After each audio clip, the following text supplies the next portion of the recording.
ఏపీలో ఎన్నికల వేళ సీట్ల పంచాయతీలు సంచలనంగా మారాయి. ఆశించిన వారికి టికెట్ దక్కకపోవడంతో నిరాశ వ్యక్తం చేస్తూ సీటు వచ్చిన వారిని వ్యతిరేకిస్తున్నారు. ఇక ఇదే తరహాలో శ్రీకాళహస్తిలో తెలుగుదేశంలో కుమ్ములాటలు మొదలయ్యాయి. ప్రస్తుత టీడీపీ అభ్యర్థి బొజ్జల సుధీర్ రెడ్డిని మార్చాలని డిమాండ్ చేస్తూ జనసేన, టీడీపీ కీలక నేతలు విడివిడిగా సమావేశాలు నిర్వహిస్తున్నారు. బొజ్జలను వ్యతిరేకిస్తున్న స్వరం పెంచారు మాజీ ఎమ్మెల్యే ఎన్సీవీ నాయుడు. 40 సంవత్సరాల పాటు పార్టీకి సేవ చేశానని, తనకు ఈసారి ఎమ్మెల్యే టికెట్ కేటాయించారని డిమాండ్ చేస్తున్నారు. శ్రీకాళహస్తి టికెట్ విషయంలో అధినేత చంద్రబాబు నాయుడు మరోసారి ఆలోచించారని అంటున్నారు.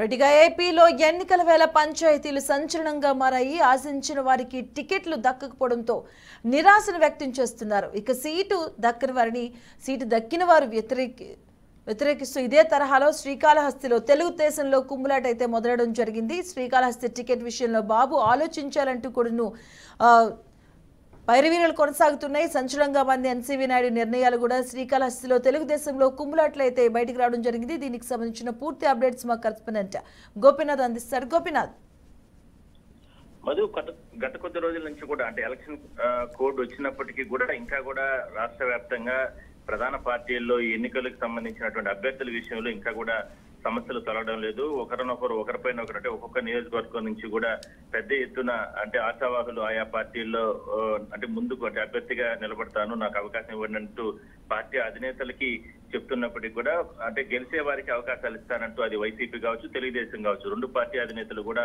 ఆ రకమైన నిర్ణయాలు తీసుకునే ముందుకెళ్లడం జరిగింది. అయితే వైసీపీలో ఇలాంటి సమస్య సాధ్యమైనందుకు అంటే పక్కకి వెళ్ళిపోయిందని మనం చెప్పుకోవచ్చు, తొలగిందని మనం చెప్పుకోవచ్చు. అయితే తెలుగుదేశంలో మాత్రం ఇంకా ఈ అసమ్మతి నేతల తీరు మాత్రం మారడం లేదు. తాజాగా శ్రీకాళహస్తి నియోజకవర్గంలో ప్రస్తుతానికి బొజ్జల సుధీర్ రెడ్డిని అంటే ఎమ్మెల్యే అభ్యర్థిగా అవకాశం కల్పిస్తూ కూటమి అభ్యర్థిగా ఆయనకు అవకాశం కల్పించడం జరిగింది తెలుగుదేశం పార్టీ అధినేత చంద్రబాబు. అయితే ఆయనకు సహకరించకుండా ఇంకా చాలా మంది నేతలు వ్యవహరిస్తున్నారు. అయితే ఒకటే సమస్య అంటే శ్రీకాళహస్తికి సంబంధించి ఎస్సీవీ నాయుడు గతంలో మాజీ ఎమ్మెల్యేగా ఆయన పనిచేశారు. ఆయనకు సుదీర్ఘమైన రాజకీయ అనుభవం ఉంది. అంటే ప్రత్యర్థి పార్టీని అంటే వైసీపీని అక్కడ బలంగా ఢీకొట్టాలంటే ఎస్సీవీ నాయుడికే చివరి నిమిషం వరకు కూడా అవకాశం ఇస్తారు అంటూ కూడా ప్రచారం జరిగింది.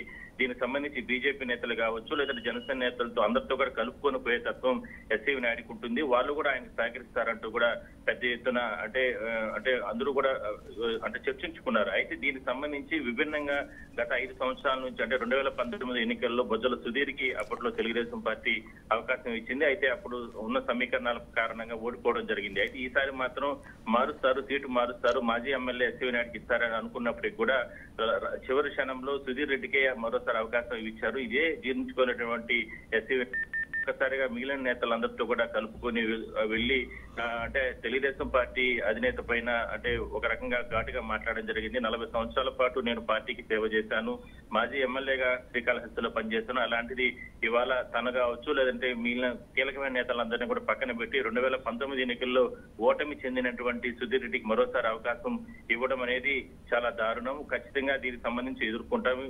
అంటే పార్టీ అధినేత తీరుగానే మారకపోతే ఖచ్చితంగా శ్రీకాళహస్తిలో స్వతంత్రంగా అభ్యర్థిగా నిలబడడానికైనా కూడా నేను వెనకానంటూ కూడా ఆయన చాలా ఘాటుగా మాట్లాడడం జరిగింది. దీనికి సంబంధించి తెలుగుదేశం అధినేత ఎటువంటి నిర్ణయం తీసుకుంటారో, లేదంటే పార్టీ అభ్యర్థిని సుధీర్ రెడ్డిని మారుస్తారా, లేదంటే వీళ్ళతో చర్చలు జరుపుతారా? అయితే ఎందుకంటే చాలా తక్కువ టైం ఉంది. ఇలాంటి సమయంలో ఇలాంటి కీలకమైన నేతలందరూ కూడా పార్టీకి ఎదురుగా అంటే ముందు ఉండాల్సినటువంటి నేతలందరూ కూడా ఎదురుగా అంటే నిలబడి వాళ్ళు ఎలాంటి ఇబ్బందులు పెడుతున్న నేపథ్యంలో ఎటువంటి నిర్ణయం తీసుకుంటారో మనం అయితే చూడాల్సిన అవసరం అయితే. గోపీనాథ్, అంటే ఇప్పుడు కేవలం శ్రీకాళహస్తి విషయాన్ని కాకుండా ఇటువైపు తిరుపతి టికెట్ అంశంలో కూడా అంటే ఇంకా ప్రకటించవలసిన ఇంతవరకు జనసేన, టీడీపీ అంశానికి వచ్చినప్పుడే ఇప్పుడు ఇంత ఆశావాహాలు కావచ్చు, అసంతృప్తి జ్వాలలు కనిపిస్తున్నాయి. ఇప్పుడు బీజేపీ కూడా కొత్తగా యాడ్ అయింది. బీజేపీకి సంబంధించి ఆ సీట్లు కూడా కేటాయించాల్సిన పరిస్థితి ఉంది.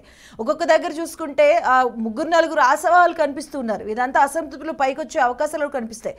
వీటన్నిటిని అధినాయకత్వం ఎలా ముందుకు తీసుకెళ్లబోతుంది, ఎలా ప్లాన్ చేస్తున్నారు టీడీపీ నేతలు? చాలా రోజుల నుంచి కూడా అంటే ఈ తెలుగుదేశంలో వచ్చిన సమస్య అంటే ముందు నుంచి కూడా అభ్యర్థులు మీకు ఇస్తాము, మీ పనులు మీరు చేసుకోండి, మీకే అవకాశం కల్పిస్తామంటూ ఊరిస్తూ రావడం జరిగింది.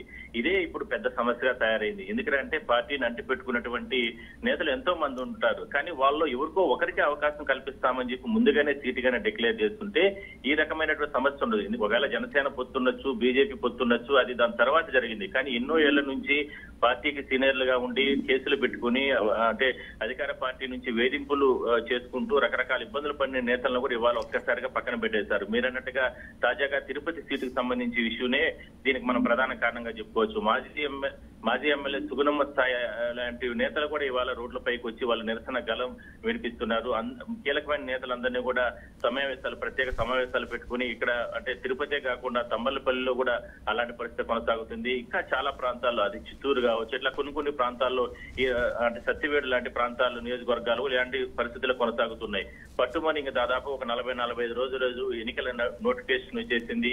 ఎన్నికల మూడులోకి జనాలందరూ వెళ్ళిపోయారు. అధికారులు కూడా పూర్తి స్థాయిలో కసరత్తు చేసుకున్న సమయంలో ఇంకా తానకు అభ్యర్థి ఇవ్వండి, లేదంటే మేము అంటే ఇక్కడ నిలబెట్టినటువంటి అభ్యర్థిని కాబట్టి మేము దగ్గరుండి ఓడిస్తామనేటువంటి స్థాయికి తెలుగుదేశంలో ఈ రకంగా వెళ్ళడం అనేది కరెక్ట్ కాదనేటువంటి అభిప్రాయం కూడా రాజకీయ విశ్లేషకులు చెప్తున్నారు. మొత్తం మీద ఇలాంటి సమస్యను ఏ రకంగా వీళ్ళు అంటే పరిష్కారం చేసుకుంటారో తెలుగుదేశం పార్టీ అధినేత చంద్రబాబు మనం వేచి చూడాల్సిన అవసరం అయితే ఉంటుంది. ఇలాంటిదైతే నేతలు వాళ్ళ ఆగ్రహం ఒకటే నుంచి ఎన్నో సంవత్సరాల నుంచి ఇబ్బందులు పడుతున్నాం, మరి మాలాంటి నేతలందరినీ కూడా పక్కన పెట్టి ఓడిపోయిన నేతల్ని ఇతర ప్రాంతాల స్థానికేతరులు అంటే ఇతర ప్రాంతాల నుంచి వచ్చిన నేతలందరినీ కూడా వాళ్ళకి టికెట్లు ఇచ్చి వాళ్ళని ఇవాళ సహకరించండి అంటే ఏ విధంగా మేము సహకరిస్తామంటూ కూడా వాళ్ళు చెప్తున్న ఆవేదన, మరి ఆవేదన పట్టించుకోకుండా అధినేతలు ఈ రకమైన నిర్ణయాలు తీసుకుంటున్నారు కాబట్టి మరోసారి పార్టీకి నష్టం వచ్చే అవకాశం ఉంటుందంటూ కూడా కొంతమంది అభిప్రాయం వ్యక్తం చేస్తున్నారు. Right, thank you Gopinath.